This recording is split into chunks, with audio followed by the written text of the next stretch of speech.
I'm Lance Samart. Hi, I'm Justine Burke. Welcome to the Pharma Files, where medicine meets mystery. So today we are taking a really extensive look at a powerful and complex story centered on the Hoxsey method. Right. This was one of the most, one of those polarizing alternative cancer therapies in American history. It really was.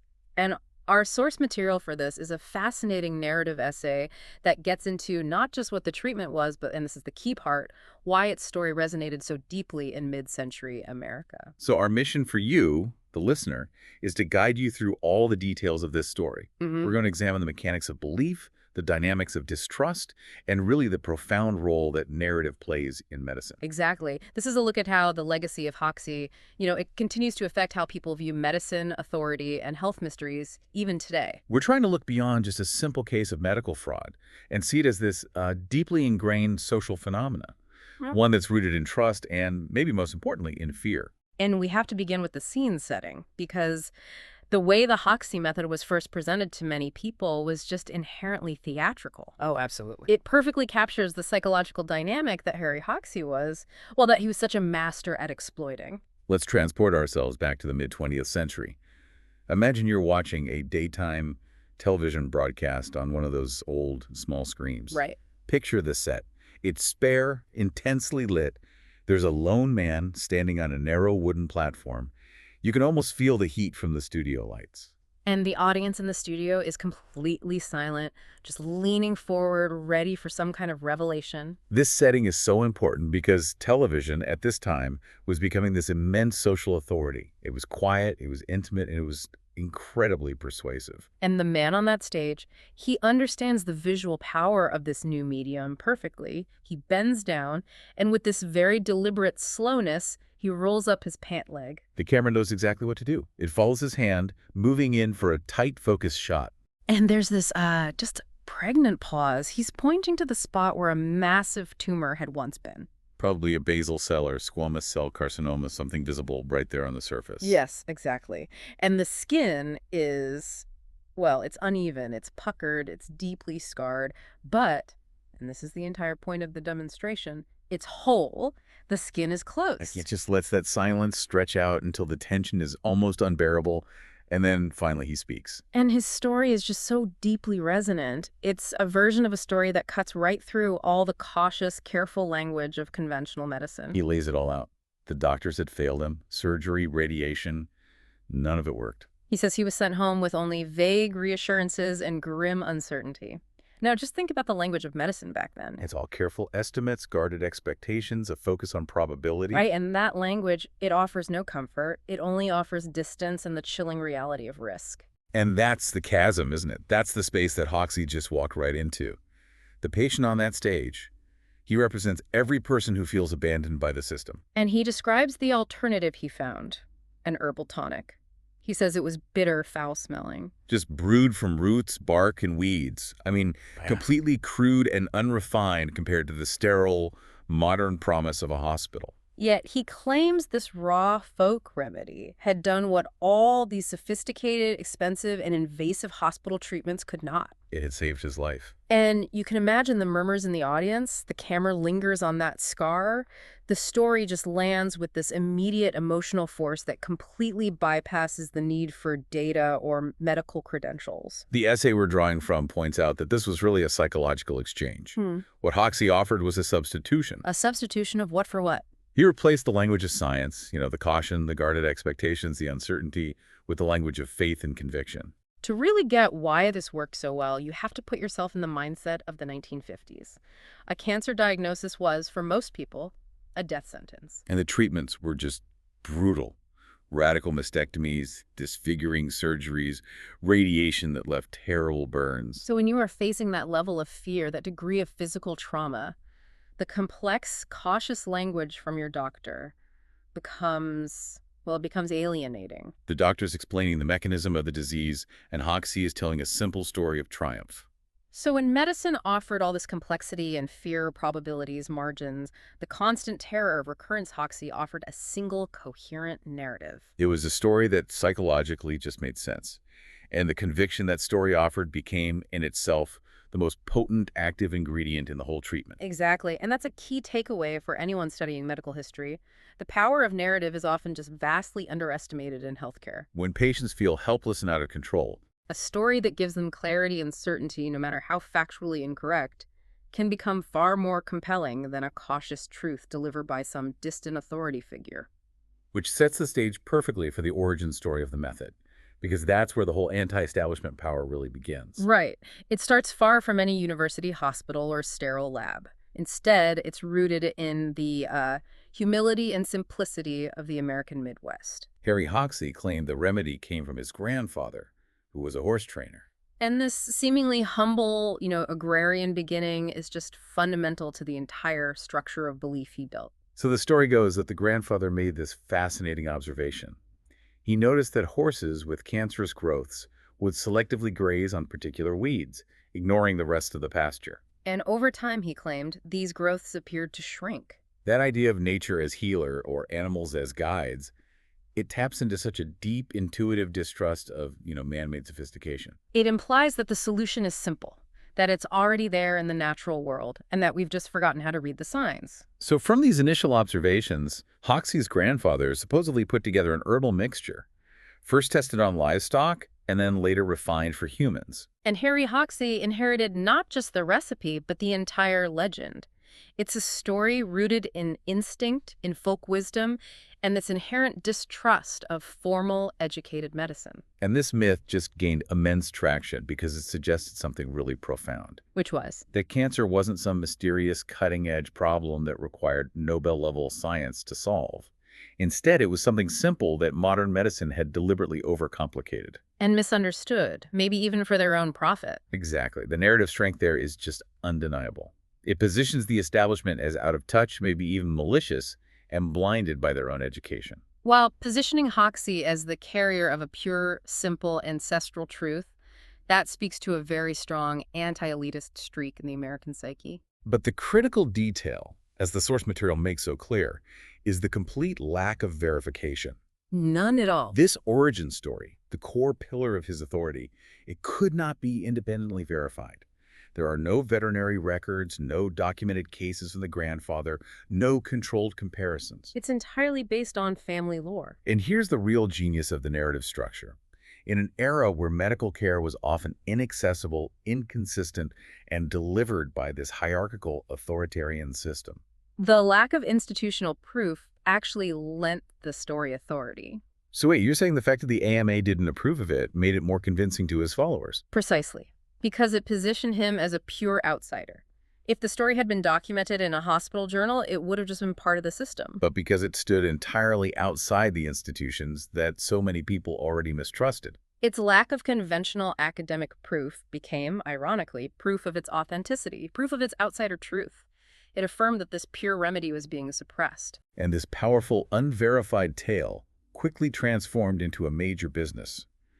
By the 1920s and 30s, Hoxsey had monetized the myth. He opened a rapidly expanding network of clinics all across the United States, drawing in thousands of patients who had either exhausted their conventional options or, increasingly, were choosing to reject the establishment altogether. They were buying the story first and the tonic second. So what were these patients actually paying for when they walked into one of Hoxsey's clinics? Well, it was a very rigid, almost ritualistic protocol.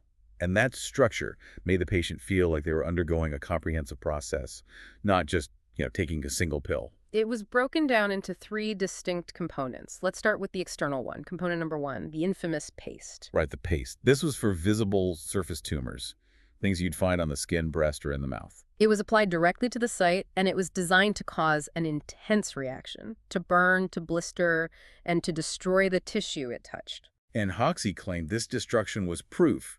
The treatment was drawing out the cancer. It was making the invisible disease visible and forcing it out. Then came component 2, the internal element. This was the famous, foul-smelling herbal tonic. Patients had to take it daily, sometimes for months or even years. And this was designed to, in his words, cleanse the blood and prevent any recurrence of the systemic poisoning he claimed was the real cause of cancer. And finally, component 3, the dietary rules. And these were strict, often severe. Patients had to rigorously follow these instructions. They had to avoid certain foods, pork, vinegar, refined sugars, even tomatoes, which Hoxsey claimed actively fed the cancer. And this was a clever part of the design because failure to adhere to these rules was later used as an explanation if the treatment failed. We should probably get into the specific ingredients here because they explain why the protocol felt so, well, so active. The ingredients varied a bit, but the common components were a blend of traditional herbs and some pretty harsh chemicals. They included things like bloodroot, red clover, licorice root, buckthorn bark, cascara sagrada, potassium iodide, and notably antimony salts. Right, and the source material is crucial here. Some of these, like red clover, are mild traditional remedies, but the others, particularly the buckthorn and cascara sagrada, are harsh purgatives. Meaning they induce violent diarrhea. Yes. And the antimony salts are heavy metals that cause severe gastrointestinal distress, leading to vomiting and intense nausea. So the resulting physiological effects, the vomiting, the constant diarrhea, the skin sloughing off from the paste, were brutal. But in the context of Hoxsey's theory, they weren't side effects. They were confirmation. The patients were actively experiencing proof that the cleansing was working, that the toxins were being forcefully purged from their bodies. And this brings us to Hoxsey's underlying conceptual model of cancer, which was the complete opposite of what modern science was starting to discover. He totally rejected the idea that cancer was a localized disease of mutated cells multiplying uncontrollably. That concept was too abstract, too micro-level, hard for anyone to visualize. His argument, instead, was beautifully simple and intuitive for the average person. Cancer was a systemic poisoning. The body, due to toxins it couldn't get rid of, had just become overwhelmed. So tumors weren't the disease itself, but just the visible symptoms, the body's attempt to quarantine the toxins. Yeah, the solution logically followed from that. You don't cut out the symptom, you cleanse the system. You purge the body of these accumulated toxins and let its natural processes recover. He actually claimed that modern treatment surgery, radiation, spread the cancer and weakened the body's ability to purge the true cause. It's a really compelling piece of rhetoric. It offers absolute clarity where medical science offered only complexity. It resonated with patients who were already terrified of invasive treatments and grim prognosis. It told them that every moment of suffering, every bout of vomiting, every burning application of the paste was positive evidence that they were moving towards salvation. They were doing something active and meaningful to cure themselves. Of all three components, that external paste was the most dramatically compelling and, well, arguably the most dangerous. It provided the visible, immediate proof of action that the internal tonic just couldn't. We really need to spend a moment on the chemistry of that paste. Ingredients like bloodroot or Sanguinaria canadensis, combined with harsh chemicals like zinc chloride, made it what is medically defined as an escharotic. An escharotic. What exactly does that mean? An escharotic is a substance that actively destroys and burns living tissue. It creates a thick, black or dark scab called an eschar, which then slews off. So this is fundamentally different from a surgical excision, which aims for clean margins. Totally different. An escharotic is uncontrolled chemical destruction. Once the paste was applied to a visible growth, the effect was immediate and severe. Intense burning, blistering, tissue darkening, and death. And over days or weeks, the treated area would literally slow away, leaving behind a deep, often infected, open wound. This spectacle was the key to the psychological hold he had. You have to remember, before modern imaging like CT scans or MRIs, cancer was largely invisible. Patients were just asked to trust that slow internal processes were working. Even while they were suffering side effects like nausea and fatigue. Exactly. Hoxsey offered the exact opposite. He offered spectacle. The disease appeared to be dissolving, being physically expelled from the body in plain sight. This satisfied a profound, ancient, intuitive desire to see the illness leave the body. You could literally watch the cure happen. Think about it. When a surgeon removes a tumor, the patient only sees the clean stitch lines afterward. The success is abstract. It's based on a pathologist's report you never see. But when Hoxsey's paste worked, the patient saw the death of the tissue, the burning, the expulsion. This immediate, tangible, visual proof carried exponentially more psychological weight than cautious odds delivered by a conventional physician. But the danger here was just immense. The paste was chemically indiscriminate. It didn't distinguish between malignant cells and healthy tissue. Not at all. It destroyed everything it touched. We see documented cases where the escharotic burned right through the skin into the underlying muscle cartilage and in some areas even bone. The resulting damage was severe. Infection was rampant because the wound was left open and chemically compromised. Healing was drastically prolonged, and the scarring and disfigurement were extreme. There's physical proof of action, yes, but it was also proof of real violence against the body. And crucially, the destructive nature of the paste masked the deeper failure. Surface destruction is not a cure for systemic disease. Right, so while the patient was focused on the visible tumor dissolving, the underlying, potentially metastatic disease was still there, continuing its unchecked progression internally. This created the powerful yet absolutely tragic illusion of a cure. The paste was most effective on visible, slow-growing, superficial cancers, the kinds that often progress slowly anyway, buying time for the antidote to take hold. And these visible, successfully slotted tumors became the photographic proof, the testimonials, the basis for his entire crusade. But when internal tumors later reappeared, the narrative was already self-sealing. Hoxsey never blamed the treatment, the paste, or the tonic. The blame always shifted back to the patient. Always. They either sought care too late, or they failed to adhere strictly enough to the grueling month-long dietary rules. So the treatment was always sound. The failure lay either with the timing or the patient's commitment. And that explanatory loop was incredibly effective at maintaining belief because it kept the hope intact and simply transferred the responsibility for the outcome back onto the victim. It replaced measurement with spectacle and hope with tragic self-blame. What really distinguished Harry Hoxsey in the history of, well, medical quackery was his aggressive strategy. He wasn't content to operate quietly on the margins. No, he took his fight directly to the public square.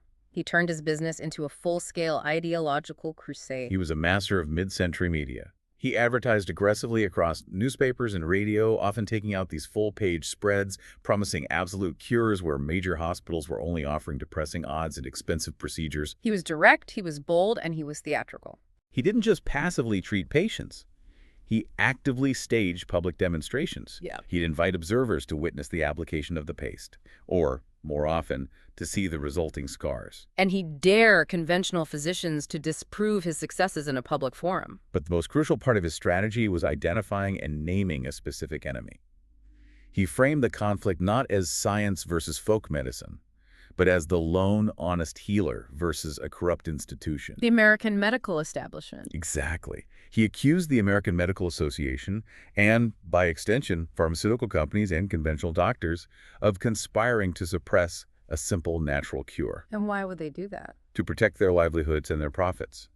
Cancer, in his specific telling, was not a disease to be eradicated, but an industry to be preserved. This narrative provided immediate, powerful context for everything that happened to him. Every legal challenge, every clinic raid, every critical newspaper article was immediately reframed as confirmation of the plot. Scientific criticism wasn't evidence-based concern. It was just the cartel protecting its territory. And regulation wasn't about patient protection. It was persecution. His clinics became these optimized environments for reinforcing this exact narrative. The waiting rooms were psychological tools. The walls were lined with dramatic before and after photographs of slough tumors. Testimonials were prominently displayed. And patients were actively encouraged to speak publicly, on the radio, in letters, at rallies, about their miraculous recoveries. But here we have to remember the conspicuous absence, the failures. Right. Patients who got worse or who died rarely returned to the clinic or offered public accounts. Their failures just dissolved into silence. Well, the success stories were actively amplified, cataloged, and recirculated, creating this profound, self-sustaining echo chamber of belief. So now let's look at the medical counterattack. Authorities were sounding the alarm about genuine, documented harm, but they really struggled to communicate the severity of the danger over the noise of Hoxsey's narrative. They warned repeatedly that the treatment was unproven and dangerous. The specific harms were devastating, the indiscriminate, corrosive nature of the paste, leading to deep infections and severe disfigurement. But the most tragic harm was the delay. It really was. Physicians saw this relentless pattern. Patients would present with early, potentially curable cancers, the exact cases where surgery or radiation offered the best chance of survival, and they would choose Hoxsey's method instead. Delaying intervention for months or even years. And they would return when the disease had progressed beyond any meaningful help. Early hope led inexorably to terminal progression. So regulators responded with the tools they had. State medical boards investigated, licenses were revoked, Federal agencies like the FDA increased scrutiny. It all led to court cases. The conflict was fully engaged, but the battleground was ideological. And this is where that paradoxical outcome really arose. Every closure, every raid, every legal setback that medicine viewed as a victory for public health. Hoxsey and his followers reframed it as confirmation of the plot. Medicine tried to protect patients by warning them and shutting down these dangerous operations. But to many of those desperate patients, the regulators appeared punitive, intimidating, and overly powerful. Warnings sounded like threats. Raids looked like persecution. Many patients chose sides, convinced they were witnessing living proof that the powerful system was afraid of the humble, simple cure. The rise of the Hoxsey Method in the mid-20th century perfectly coincided with the rise of television, and this media asymmetry was a huge factor in his success. Oh, absolutely. TV completely changed the rules of engagement. Television, unlike radio or print, it enters your home quietly and personally. It acquires authority just by offering a window into someone else's living reality. And unlike the formal, structured media of the past, it excelled at simplicity and visual impact. This created a massive communication disadvantage for conventional medicine. Doctors communicated through, scholarly journals, lectures, cautious, often abstract reports. Forms that require time, literacy, a degree of scientific understanding, and crucially, patience. Television bypassed all of that. It replaced dense, nuanced explanation with immediate demonstration. It collapsed all that complexity into a simple, dramatic narrative structure. Here's the patient, here's the terrible problem, here's the evil villain, the AMA, and here is the miraculous solution. And it was all done in less than 15 minutes. The cautious language of science, the probabilities, the margins of error, the caveats, it just did not translate well to the screen. A physician speaking in guarded estimates simply sounded unsure. But what Hoxsey offered, the visual scar, the tearful testimonial, the language of absolute certainty that translated instantly into compelling viewing. When viewers watched that man on the platform roll up his pant leg, they weren't asked to weigh a double-blind study against an anecdote. They were witnessing what they perceived as direct, undeniable evidence. And that emotional weight of the visual, it just bypassed skepticism completely. The visual proof carried far more authority in your living room than a cautious academic paper ever could. It created a powerful anchor of belief. And once that belief is anchored to an image of someone who survived, it becomes highly resistant to contradiction, no matter what data you present later. And television, it democratized authority. It removed the gatekeepers. It allowed alternative practitioners who had zero medical training or credentialing to stand on the same stage, in the same spotlight as the chief of surgery at a major hospital. Expertise became performative. Confidence, clarity, and visual impact mattered more than years of training or rigorous data. Hoxsey understood this instinctively. He never engaged medicine on its own terms. He didn't try to publish data or fund controlled trials. He bypassed that entire system. He made his case directly to the emotionally vulnerable public with scars and stories in their own living rooms. The crucial takeaway here is how quickly medicine lost control of the narrative. The Hoxsey Method demonstrated, long before the age of the internet, that when a story is simple, visual, and resonates emotionally with the audience's fear, Evidence alone rarely wins the conflict. at the very center of this decades-long conflict was this gulf between conviction and proof. Hoxsey had boundless conviction, but he completely lacked the structured, verifiable evidence that medical science requires. The kind of evidence you need to separate cause from coincidence. Right. And when investigators finally got access to Hoxsey's patient records, what they found was not data. It was, as our source describes it, chaos. We should probably elaborate on what that chaos actually looked like in a clinical setting. It meant there were no controlled studies, which are the backbone of modern clinical testing. There were non-standardized diagnostics, often just visual inspection or a patient self-report, not biopsies or rigorous pathological staging. And the documentation itself was incomplete, often handwritten, sporadic, and internally contradictory about the tumor type, the patient's history, and the exact protocol that was administered. This noise made it impossible to prove efficacy, but also, conveniently, made it impossible to disprove efficacy conclusively on a case-by-case basis. Science needs clarity to measure effect. Hoxsey generated ambiguity, and that ambiguity protected him. Furthermore, independent physicians who reviewed these cases, they identified several highly plausible alternative explanations for the alleged cures. Many patients who thought they were cured were later revealed to have had benign conditions, or easily treatable, slow-growing precancerous lesions that had been misidentified as advanced malignancies. Others were cases involving, indolent or slow-growing cancers like certain skin cancers that can take decades to metastasize. So the time bought by the Hoxsey method created the illusion of success when in reality the disease had simply not yet declared itself.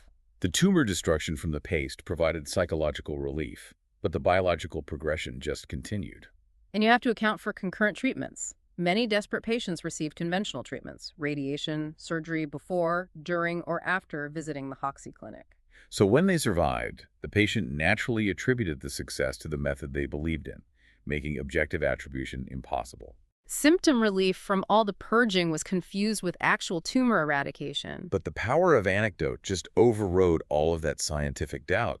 Patients who survived, even briefly, became the living symbols of resistance. Their testimonials were raw, vivid, and emotionally complete. They had names, faces, and powerful stories of redemption. They were amplified at rallies, in ads, and in personal letters, filling the public sphere. And what about the missing data? The failures were silent.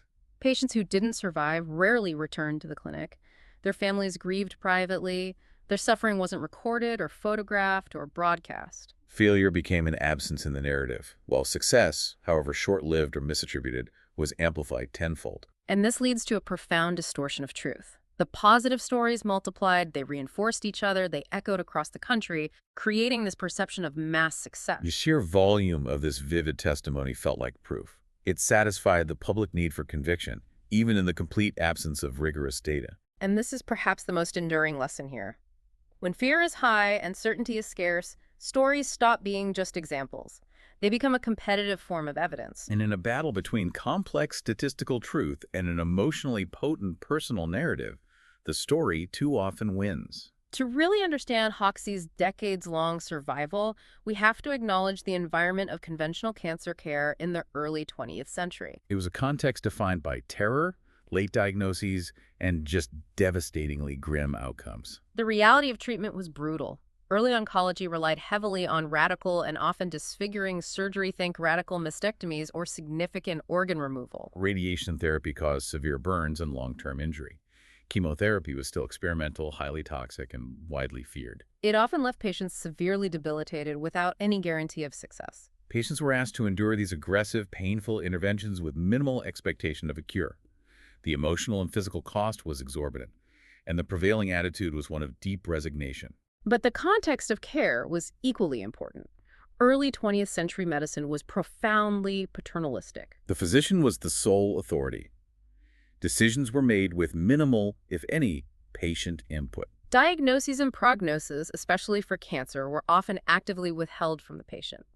Many doctors believed patients couldn't psychologically tolerate the truth, leading to a culture of secrecy and half-truths. The entire patient experience was cold, rushed, authoritarian. It demanded obedience rather than fostering any kind of partnership. So into this hostile and frightening environment stepped Harry Hoxsey, and he offered a radical counteroffer. He spoke directly to the patients, cutting through all the ambiguity and technical jargon. His model was simple. Systemic poisoning, cleanse the body, heal the self. He offered what the physician couldn't: certainty. He offered absolute hope without demanding the surrender of physical autonomy through radical surgery. And crucially, when failure occurred, she didn't point to biology or unfortunate chance. He pointed to betrayal by the medical institutions, which reinforced the patient's belief that they were being victimized by a system more interested in profit than in a cure. By recasting cancer as something simple, intelligible, and conquerable, Hoxsey restored a profound sense of agency to people who felt entirely helpless. They were no longer passive recipients of grim news and aggressive procedures.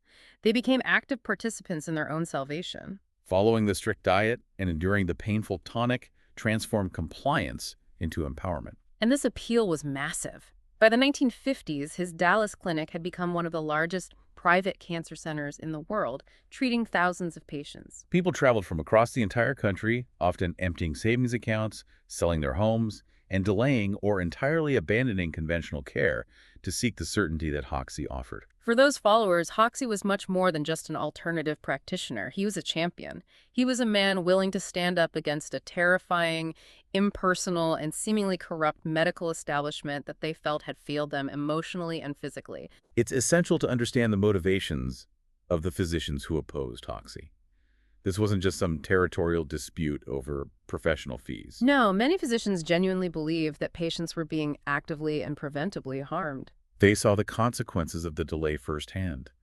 They had documented case files of patients who came in with early-stage, potentially curable cancers. And these patients chose the months-long Hoxsey regimen, burning months or years of valuable time, only to return to conventional hospitals with advanced metastatic disease that was now far beyond any hope of intervention. And the physical harm from the treatment itself was undeniable. Hospitals were receiving patients suffering from severe infections resulting directly from the external paste. The chemical burns caused by the escharotics had destroyed not just the visible malignancy, but extensive amounts of surrounding healthy tissue, leading to massive disfigurement, chronic infection, and permanent physical injury. So for the conventional medical community, trained on intervention and early diagnoses, these cases were agonizing. They represented clear, tragic, preventable harm, and their response, therefore, was swift, coordinated, and aggressive. The American Medical Association published detailed critiques, state medical boards revoked licenses, and they engaged in continuous legal battles, with courts affirming the state's authority to protect public health from unproven, dangerous treatments. They believed they were providing a necessary shield for the vulnerable. But this well-intentioned regulatory response came with significant unintended consequences. Every legal victory for the medical authorities played directly into Hoxsey's central persecution narrative. Every single time. Each published critique became proof that the AMA was afraid of the cure. Each raid or clinic closure reinforced his image as the lonely maverick standing against the powerful monolith. Medicine, in its attempts to enforce standards and protect patients, often appeared punitive, heavy-handed, and antagonistic. And the public reaction was often sympathetic to Hoxsey. Warnings sounded like threats. Regulatory action looked like intimidation. Scientific caution was easily twisted into fear of competition. So what began as a dispute over evidence quickly escalated into a full-scale referendum on trust. And the more the authorities pushed back, the more loyalty hardened among Hoxsey's followers. By the time the medical establishment believed it had clearly made its case, many patients had already internalized the counter-narrative, viewing the regulators, not the quack, as the true villains. The persecution narrative became a self-fulfilling prophecy that actually strengthened belief rather than weakening it. Despite the decades-long popular support and that robust counter-narrative, by the late 1950s and early 1960s, the sustained regulatory machinery of the United States finally succeeded. Decades of legal battles, federal indictments, and license revocations had successfully narrowed the space for Hoxsey's operation to almost nothing. His domestic clinics were shut down, and the method was effectively banned within the U.S. borders. But this closure only served to reinforce the core idea. That the cure was powerful and real, but it was being suppressed. Exactly. And critically, ideas are inherently portable. The treatment did not die. It simply followed a path that became tragically familiar for alternative medicine in the decades that followed. The treatment relocated. A clinic opened in Tijuana, Mexico, under the guidance of former Hoxsey associates. The core therapy, the tonic, the paste, the claims of systemic poisoning and cleansing remained fundamentally unchanged, operating outside the jurisdiction of U.S. regulators and the FDA. The location shifted, but the entire narrative structure adapted seamlessly.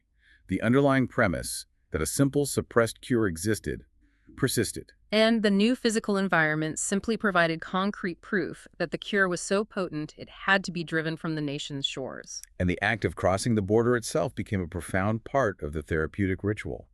Patients were now traveling hundreds or thousands of miles, actively seeking the forbidden answer. This journey reinforced the belief that the solution was being actively withheld or suppressed at home by powerful forces. They traveled south, carrying thin reserves of hope, thick folders of medical records, and the conviction that they were engaging in an act of political and personal defiance against a system that had tried to control them. The formula was never scientifically updated or proven. No new data emerged. Yet the story endured because it offered continuity and certainty in the face of medical ambiguity. It provided clear explanation for suffering, and it gave shape to the patient's deep distrust. The Hoxsey method survived its domestic ban not because it was validated by evidence, but because it was sustained by an enduring, mobilizing narrative of persecution. Looking back on it, the Hoxsey method wasn't an anomaly. It was rather an early effective blueprint for the subsequent alternative health controversies that we have witnessed unfold repeatedly over the last 50 years. Right. The underlying structure of how medical distrust is organized and mobilized, it remains remarkably consistent. The pattern begins with step one, the simple explanation for a complex disease. Whether it's cancer, chronic fatigue, or neurodegeneration, complex conditions are reduced to a single intelligible cause. Systemic poisoning, candida, blocks energy fields, you name it. Complexity is reframed as deliberate deception. Uncertainty is recast as intellectual fraud. Step two is the remedy itself. It has to be presented as natural, forgotten, or suppressed. The appeal is rooted in ancient folk wisdom or an easily reproducible kitchen remedy. And that positions the solution outside the purview of expensive, modern pharmaceuticals. Failure to cure can then be blamed on the limits of institutional science, not the actual limits of the treatment. Then comes step three, the inevitable claim of suppression. The power structure is identified. The AMA, big pharma, government regulators. These interests are accused of silencing the truth to protect massive profits or preserve their own authority. So evidence isn't something to be generated through trials, it's something being actively hidden. And this creates a devastating logical loop. The absence of scientific data or regulatory approval, far from disproving the cure, is interpreted by followers as the ultimate proof that the cure is real and that the established powers are trying to hide it. Step 4 is the deployment of emotional testimonials to fill that data gap. Personal stories, vivid and complete, replace controlled trials and statistical analysis. And the individual experience of survival or temporary remission, however temporary or coincidental, it carries overwhelming emotional weight compared to dry scientific data. And finally, step 5. The narrative completes itself when regulators intervene. Any effort at enforcement, from fines to clinic closures, is immediately reframed as persecution. The very mechanisms designed to protect vulnerable patients are successfully recast as the tools of oppression and control, strengthening the loyalty of the core followers. The Hoxsey story is a powerful early demonstration of how medical distrust could be successfully organized, sustained, and mobilized across a wide geographical area. And this happened long before the viral amplification of the internet, showing that the core human need for certainty is the most potent catalyst for these cycles of belief and backlash. So let's pull back and summarize the core truth revealed by this history. The historical record is definitive. The Hoxsey method did not cure cancer. It was dangerous, and it was often cruel. However, to dismiss it simply as fraud misses the uncomfortable sociological truth. The method flourished because it was a direct response to a profound, desperate gap in conventional care. Hoxsey's rise exposes how desperately vulnerable patients become when medicine cannot offer certainty, when diagnosis is late and terrifying, and when outcomes are framed purely in the cold, detached language of statistics and probabilities. In that profound vulnerability, distrust grows easily, and people begin to suspect not only the limits of science, but the motives of those who practice it. Hoxsey's real, enduring success was entirely emotional and psychological. He gave articulate language to the patient's anger and frustration. He gave tangible shape to their distrust. And he offered a desperately needed sense of control when their illness had stripped all agency away. Choosing Hoxsey was often not a rational medical choice, but a necessary act of emotional self-preservation. It was about rejecting a paternalistic system that had failed to see, hear, or believe the individual patient's fear. It was about reclaiming the power to participate in your own salvation. And we should acknowledge that modern oncology has advanced dramatically. We have better survival rates, more targeted treatments, and a movement towards shared decision-making and improved patient communication. Yet the underlying tension remains. When facing catastrophic illness, patients continue to search for meaning alongside medical science. They still weigh complex evidence against vivid personal experiences. They struggle to reconcile statistical truth with personal, profound hope. So what does this all mean? The Hoxsey story shows us that the desperate human desire for a clear, simple narrative when facing mortality is often the most potent, active ingredient in any treatment, legitimate or otherwise. The Hoxsey method succeeded not because it was scientifically correct, but because it answered emotional and philosophical questions that conventional medicine, in its focus on complex biological truth, had not yet learned how to ask.